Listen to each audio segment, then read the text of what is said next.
शिरपूर तालुक्यातील पळासण गावाजवळ 29 डिसेंबर 2025 रोजी रात्री 8 वाजेच्या सुमारास भीषण अपघाताची घटना घडली आहे। मुंबई आग्रा राष्ट्रीय महामार्गावर स्वामी विवेकानंद माध्यमिक विद्यालयाच्या मागील बाजूस शिरपूरकडे जाणाऱ्या लेनवर अज्ञात अवजड वाहनाने दुचाकीला जोरदार धडक दिली। सेंधवाकडून शिरपूरच्या दिशेने जात असलेला दुचाकी स्वार अचानक अज्ञात वाहनाच्या धडकेत चिरडला गेला।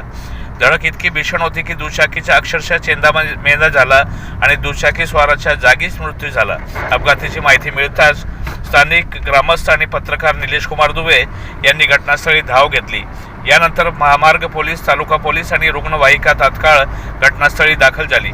पोलिसांनी मृतदेह ताब्यात घेऊन शिरपूर येथील उपजिल्हा रुग्णालयात शवविच्छेदनासाठी पाठवला। अपघातामुळे काही काळ महामार्गावरील वाहतूक विस्कळीत झाली होती, मात्र पोलिसांनी परिस्थिती नियंत्रणात आणून वाहतूक सुरळीत केली।